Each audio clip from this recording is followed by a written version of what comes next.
రక్తం చాలా పోయింది. కనీసం బెడ్ మీద వారం రోజులైనా రెస్ట్ తీసుకోవడం అవసరం.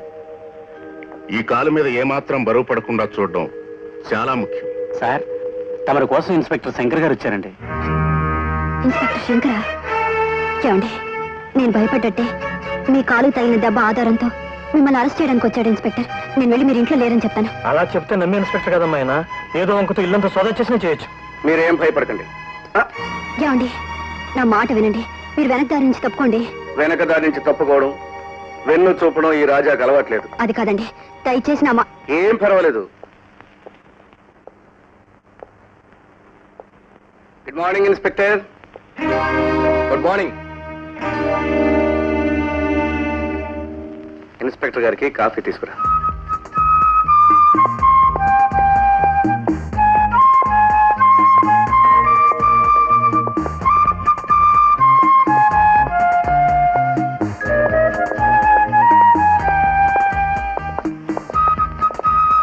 కూర్చోండి.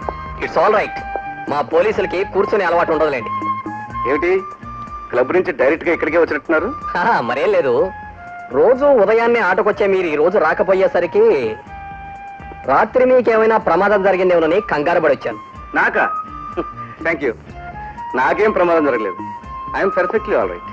I see. కాఫీ తీసుకోండి. Thank you. మీకు కాఫీ తాగే అలవాట్లేదా? అలవాటు ఉంది, కానీ ఇప్పుడే తీసుకున్నాను. నా కోసం 50-50. కాఫీలో ఏదో కలిపామన్న భయంతో నాకు సగం ఇస్తున్నారా? ఈ అనుమానం చూస్తే నాకు నవ్వు వస్తుంది. పోలీసు వాళ్ళం కదా, అనుమానించడం మా వృత్తి ధర్మం.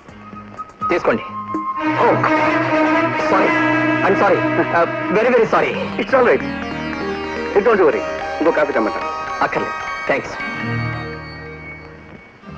రాత్రి మీరు సినిమాకి వస్తారేమోనని మీకోసం ఫోన్ చేశాను, కానీ మీరు ఇంట్లో లేరన్నారు. ఎక్కడికి వెళ్ళారు? మీ ఇద్దరు సినిమాకి వెళ్ళాం. I see. మీరు చేసిన ఫోన్ నేనే అందుకున్నాను. ఆయన వచ్చాక మీరు ఫోన్ చేసిన విషయం చెప్పాను. మళ్ళీ నేను మీకు ఫోన్ చేశాను. ఈలోగా మీరేదో పని మీద బయటకు వెళ్ళారట. దాంతో మీ ఇద్దరం సినిమాకి వెళ్ళాం.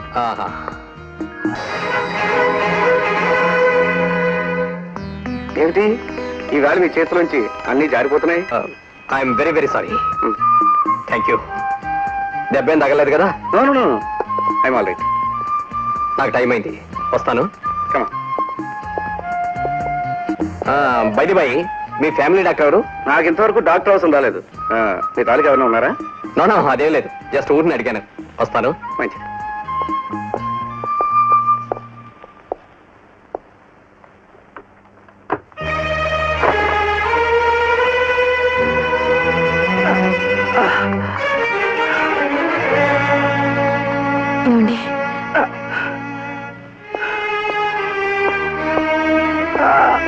ఇలా కూర్చోండి.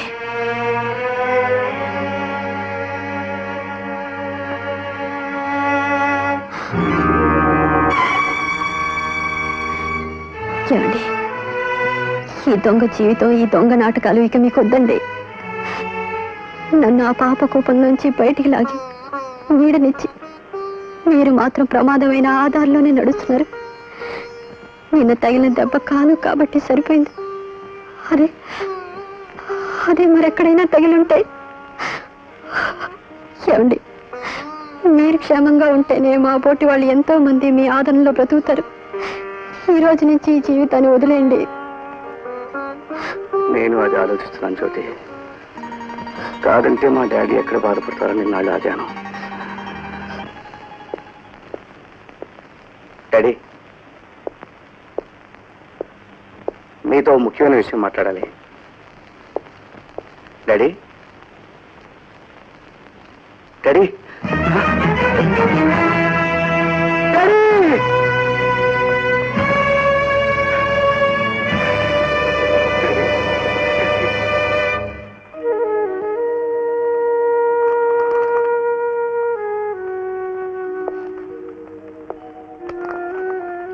రా బాబు, కూర్చో.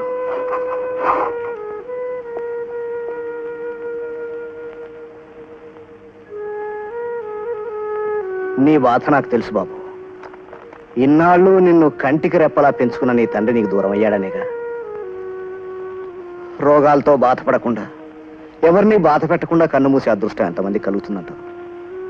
ఈ ప్రపంచంలో ఏదీ శాశ్వతం కాదు అని తెలిసిన ఏదో ఏదో తెలియని వంటతనాన్ని భరించలేకపోతున్నాను రామదాస్.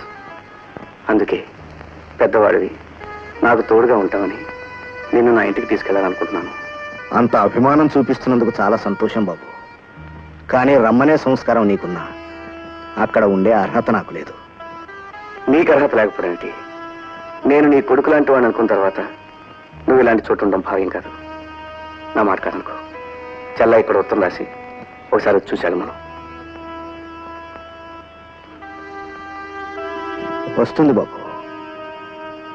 ఇంకో 4 రోజుల్లో వస్తానని ఉత్తరం రాసింది. అదేమిటి రామదాస్, చెల్లాయి వస్తుంటే సంతోషించడం అనేసి విచారిస్తున్నావు దీనికి? నేను వైభవంతో ఉన్న రోజుల్లో రాత పుట్టిందేమో. పుట్టిన దగ్గర నుంచి మేడలు కార్లు ఉన్న వాతావరణాన్ని చూసింది. అప్పట్లోనే రాధను బెంగళూరు పంపించి కాన్వెంట్లో చదివిస్తున్నాను. నాకంటూ ఉన్న ప్రతి వస్తువును అమ్మేసి ఇక అమ్మడానికి ఏదీ లేక 2 ఏళ్ల నుంచి పళ్ళబండి తోసుకుంటూ బతుకుతున్నాను.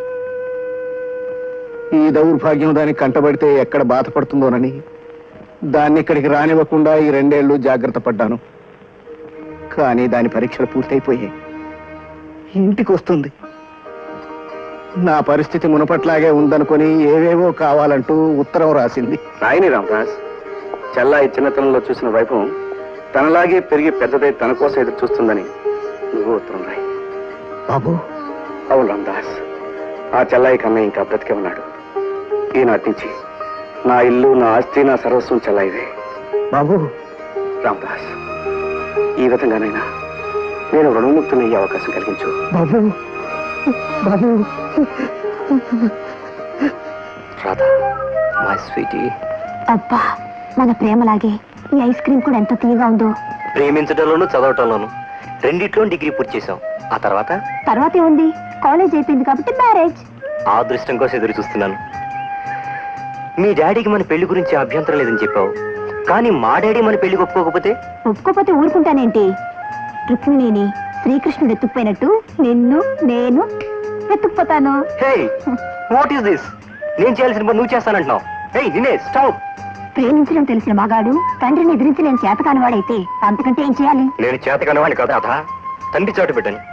అలాగని చెప్పి మా డాడీకి భయపడి నిన్ను దూరం చేసుకుంటాను అనుకుంటున్నావా? Never never darling. బ్రతికితే మరిద్దరం కలిసే బ్రతుకుతాం, లేకపోతేనే ప్రసక్తి లేదు మోహన్. మనిషి నుంచి నీడని ఎలా విడదీలేమో అలాగే మనల్ని కూడా ఒకరి నుంచి ఒకరినెవ్వరూ విడతీయలేరు. రాధా. మోహన్.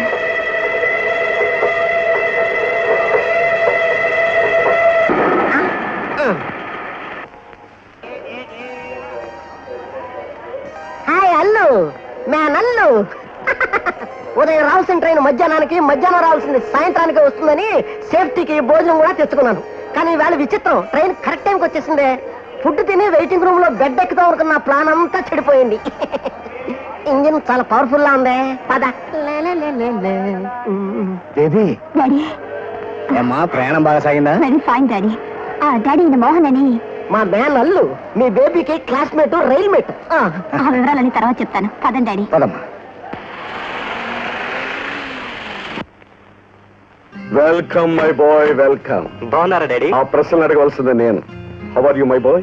వెరీ ఫైన్ బా. అడిగింది నిన్ను కాదు. పరీక్షలు బాగా రాసావా? బ్రహ్మాండంగా రాసింది daddy, first class definite. Very good. నాకు నమ్మకం లేదు బా. హార్మోని వాయించుకో. హార్మోని కాదు బా, బుద్ధిమంతుల్లో చదువుతాడని కదా బాబును బెంగళూరు పంపించాం. కానీ మన బుజ్జి బాబు ఓ బేబీని తీసుకుని బండి దిగాడు. ఆ బేబీని వీడు ప్రేమించాడని నీకెలా తెలుసు? కానీ సైకిల్ తో కనిపెట్టేశా. Beautiful, marvellous, fantastic daddy. నువ్వు కొత్తగా ఇల్లు కొన్నానంటే ఏదో మామూలు ఇల్లు అనుకున్నాను. ఇంత పెద్ద భవనం కొన్నావని అనుకోలేదు. I very glad daddy. Excellent panels, super staircase, sweet decoration. Really daddy, ఇంత అందమైన ఇంట్లో ఉంటానని నేను కళ్ళ కూడా ఊహించలేదు. ఈ ఇంటి విలువెంత డాడీ? విలువ నీకు నచ్చాలని, నువ్వు మనసారా ఆనందించాలని మీ డాడీ ఇల్లుకున్నారమ్మా.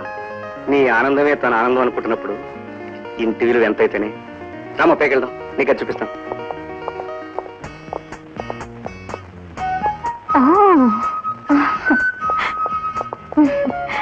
Beautiful design. నీకు నచ్చాయమ్మా? Very nice. Wonderful colours. నీకోసం బాంబే నుంచి తెప్పించావమ్మా. అరే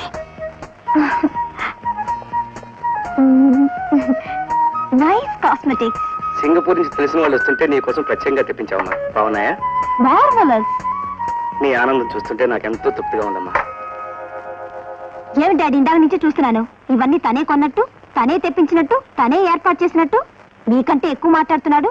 మీ సెక్రటరీయా? అవునమ్మా, నీ సెక్రటరీ. సెక్రటరీలా ఉండక మీ మంచితనాన్ని ఆసరాగా తీసుకుని ఎంత స్వతంత్రం తీసుకుంటున్నాడో చూడు. అవును, ఈడేవి డాడీ? ఈవిడ మనకు కావాల్సిన మనిషి అమ్మా. ప్రయాణం చేసి అలసిపోయావుగా, వెళ్ళి స్నానం చేయి. జ్యోతి, అమ్మాయి కావాల్సిన ఏర్పాటు చూడు. అక్కర్లేదు, నా విషయాలు నేను చూసుకోగలను, నా పనులు నేను చేసుకోగలను. బాబు,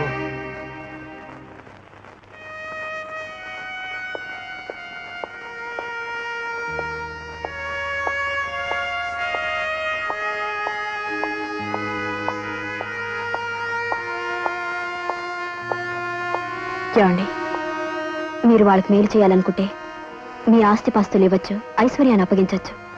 కానీ మీ ఇంట్లో మీరే సెక్రటరీగా బతకాల్సిన అవసరం లేదు. ఇలాంటి వాటిని ముందే తుంచకపోతే ముందు ముందు చాలా కష్టాన్ని ఎదుర్కోవాల్సి వస్తుంది. జ్యోతి, నా గత జీవితం గురించి నీకు చెప్పానుగా.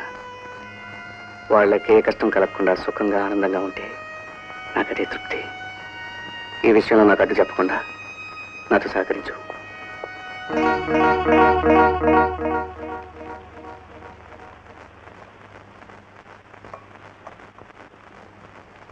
మిస్టర్ రాజా,